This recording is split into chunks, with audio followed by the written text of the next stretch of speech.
It violates fundamental rights of privacy as it collects data from ordinary people, which is not a good thing. It creates a threat on every suspect. It creates a You should not talk to each other, please. Privacy is a human right as it is given in Article 12 of the Universal Declaration of Human Rights. It democracy weakens when citizens are secretly watched, and that's why digital surveillance is not good for. So the next theme is formal education becoming obsolete? Is formal education becoming obsolete?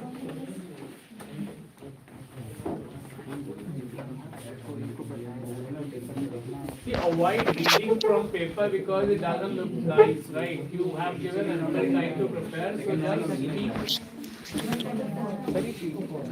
Is formal education becoming obsolete? Who are in against, please come ahead, come forward. Check करो भाई अपना अपना slip जो आप लोगों को दिया गया था, देखो मैम क्या बोल रहे है किसी के पास?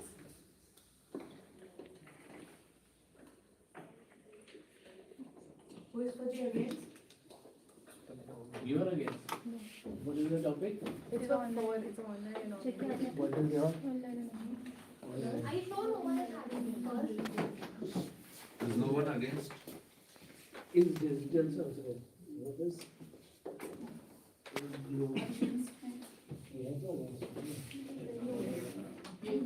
No team is there against for this. Someone is having this.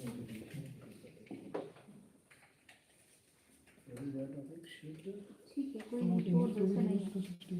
You only see. Okay, we can do. You go for the against. You speak for 4. Take 2 minutes time. Go prepare. You speak for 4. You speak for against. You announce. Is global inequality inevitable? For and against? Just raise your hand on this topic. Who is for and who is against? Inevitable.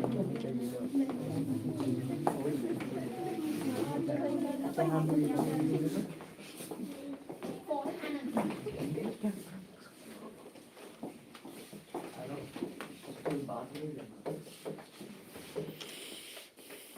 मतलब जो बात करेगा उसको 15 minute बोलना पड़ेगा podium पे खड़े होके।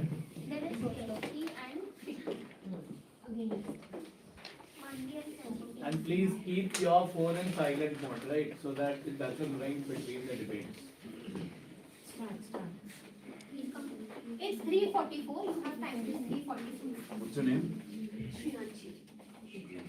For? Yes. So, good afternoon, everyone. Respected judges, honorable judges, my worthy opponents, and dear audience. Today, I am here for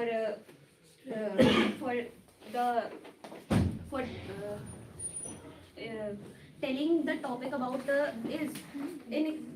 is global inequality inevitability good or bad. So here I am in support of this, that we can say that inequality begins with nature itself.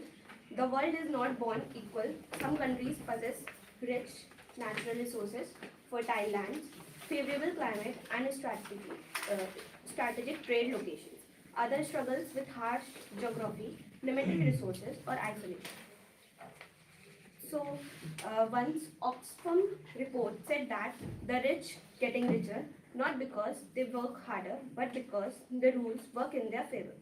The richest 1% of the world owes more than wealth than poorest 50% combined. This shocking gap makes global inequality appear inevitable, but it is actually the result of long-term system.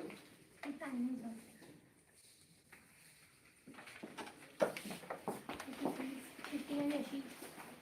4 minutes done. There, 4 minutes is fine. So, actually, Yes. both will speak or only Yashik? Okay, Yashik. It's 3:45. You have time till 3, almost 3:46. But have time Timer better. till 3:40. Timer लगा के रखो. Yes. Yes, she start. For 2 minutes, na?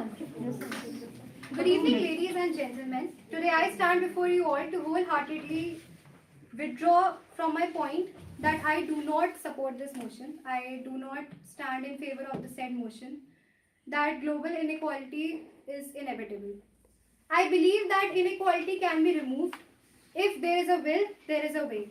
Take the example of China when it made efforts to remove the global inequality in its prospect by improving the healthcare, or when World Healthcare was promoted in Bolivia and Thailand, and not to talk about Kerala where inequality was removed by improvement in healthcare and education as well. So it saw its improvements, and India stands today as medium developing countries according to the HDI report as well. So my dear friends, I think we all know that when we all have this belief that inequality can be removed, then it can be removed. If you just sit and cry or crib about it, that inequality persists and it cannot be removed, then it sure cannot be. Where there is proper implementation of rules, where there is a will to remove inequality, only then it can be removed. Today, various developing countries, and let's not about developing countries, but rather developed countries like China, USA, etc. If they stand better than us, if they also can remove inequality, then why can't we? Even we can, and if there is a will, like I said, there is a way. Very good.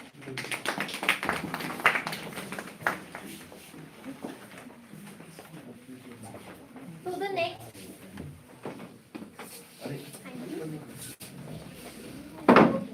So the next topic is online anonymity good or dangerous?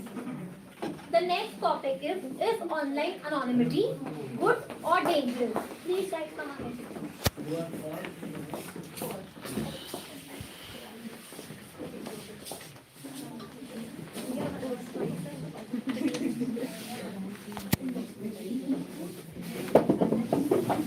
Speak with confidence. Our stage will not just all care. Everybody can try their best. Trisha, आपका topic क्या है बेटा? Trisha? Are humans losing ability to think? Ananya, आपका topic? Should voting age be reduced to 16? Is formal education becoming Who's next? Topic is online anonymity. So who is in favor? So, both are in favor and you both are. Yes, please, your name. Yes, please. Online anonymity is often misunderstood. While some of the people use it for wrong reasons, some use it to protect themselves. Good evening, everyone. My name is Avni Kaur, and I am here to talk about the topic: is online anonymity good? First of all, online anonymity acts like a shield. It protects us from various kind of things, various kind of bullying happening around on the internet. It helps us to report about the jobs or the crimes that are happening without making ourselves on the spot. We can report our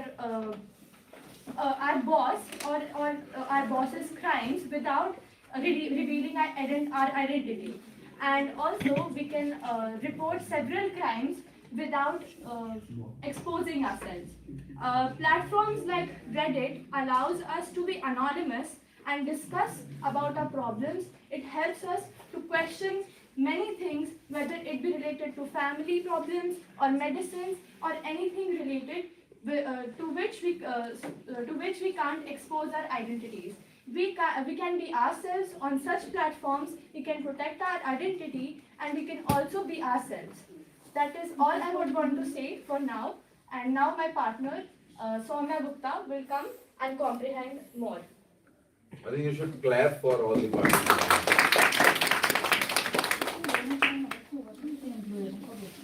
Good evening, ladies and gentlemen, I, Soumya Gupta, is here in front of you to talk on online anonymity. I believe that it's good for us because often I'll tell you an example. In my standard only, a girl got a threat of morph images, which shows that people are so inconsiderate about our fakes, about our feelings. So I believe that creating an identity which is hidden gives us a safe space for us, for ourselves. And even people in strict countries or unsupportive thoughts like North Korea, we get a chance to find an emotional support or a community when we have an online hidden identity or like that. And even it gives us an assurance that we can be ourselves in front of people and can speak our values. It gives our thought in front of people without getting the fear of being judged. For example, I had the social anxiety, so I believe that people who are not able to are supportive with me or won't judge me, I could be more me in front of themselves. So I feel like more anonymity is not about hiding truth, but it is also about creating a safe space for the truth to be told. That's it. That's my time. Thank you so much.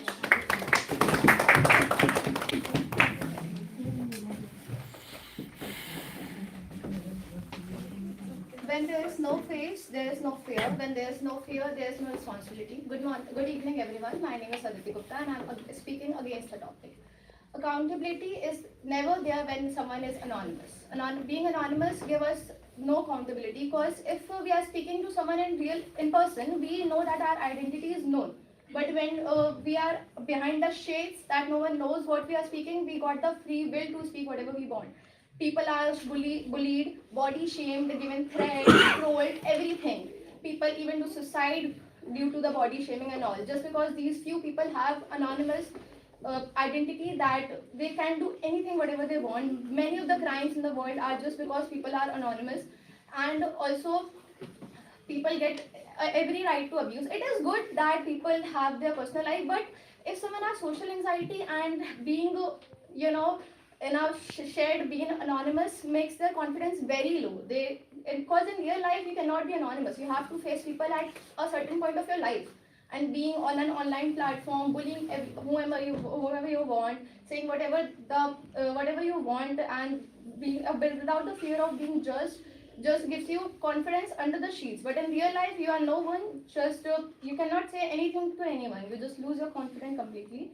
Thank you. I'll prefer where we ready to speak.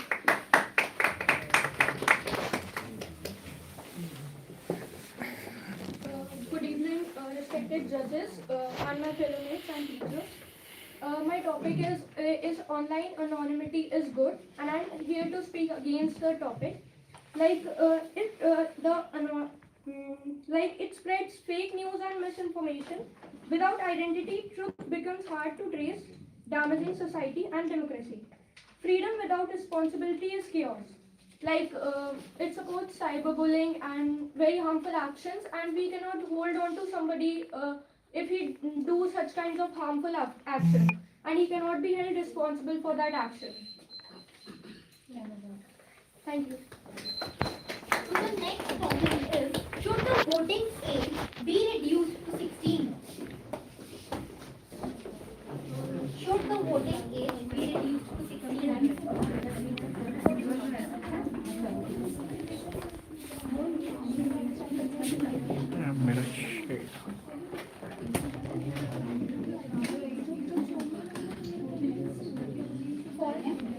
Please tell me.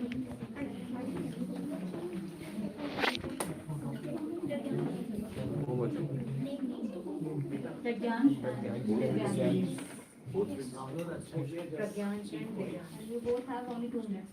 The entire team has 2 minutes. Please speak. Greetings for the day, everyone. Today, my topic for discussion is should the voting age be reduced to 16? And I stand before you all for the motion. My point here is because the education rights that are being developed for the students concerning their education, so I believe that they have a complete say when it comes to a right to vote. And the perfect example for the right to vote will be countries like Brazil, which have not, and Australia, which have not only reduced their rights from 18 to 16, but have also created a significant impact on the society as a whole. And China, then again, there are children in China who are continuously and rigorously improving their human psyche and brain development. So when it comes to right to vote, it should certainly be decreased to 16, because the one person who has a say in their education policies, because we all know Gen Zs are full of opinions. And the matter of fact here lies down, because when the facilities are created for us, we should have an equal say in it as well. Now I would like to hand over the baton to my colleague here, speaking for the motion. Voting is a fundamental right through which individuals choose governments that serve them. To highlight this, I would like to bring forth the fact that there is a convention that the Convention for the Rights of Children is a landmark United Nations treaty enabling children under 18 as individuals with rights, with political, economic, cultural, and social rights, enabling them to not only express their opinions but also to make their decisions in factors affecting them. And as my friend here mentioned, that there are many countries.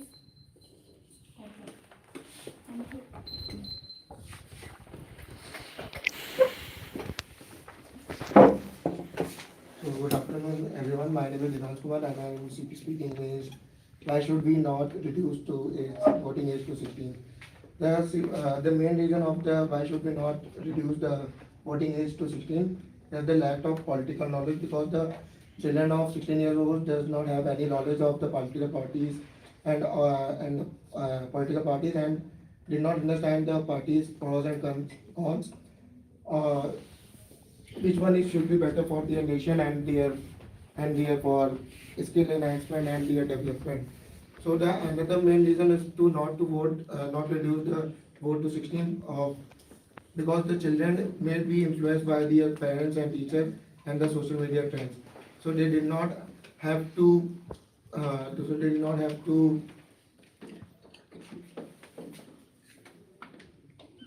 You can pass it to your friend. Time is limited. He is not participating.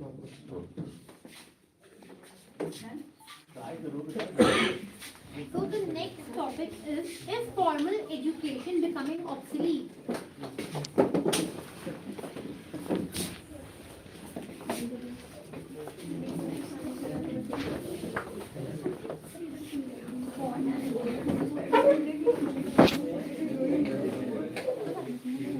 Greetings everyone.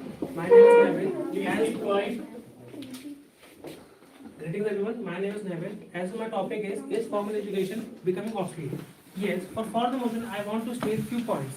One, many companies prioritize skills over experience, skills over degree. For example, the coders or marketers, and they are coding.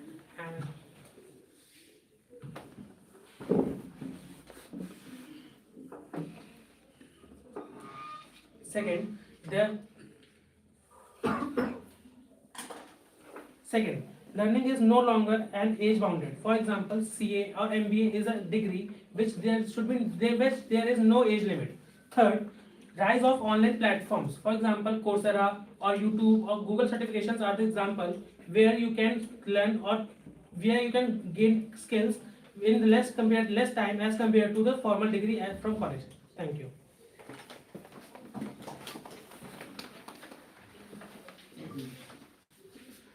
Good afternoon, everyone. So, is formal education becoming obsolete? I'm going to speak against this topic, against this notion that no, formal education is not becoming obsolete. So, here are the key pointers to it. Number one, that there are still many professions which require a professional degree, whether it's doctor, engineer, lawyers, etc. They need to be qualified and have proper training. And second, that education is not just about employability. It's not just about getting a job. It's also about learning values, ethics. It also teaches us different perspectives and diversity and it also helps in social responsibility, developing teamwork, leadership, communication, etc. Another point is that in online anybody can teach anything, and universities follow a proper curriculum, so there is a lack of misinformation, and so you will be taught the right thing. And another thing, while there is access to online education, there is still a digital divide, that not everybody has that access to the online education. So formal education is still a way to go. And lastly, I would say that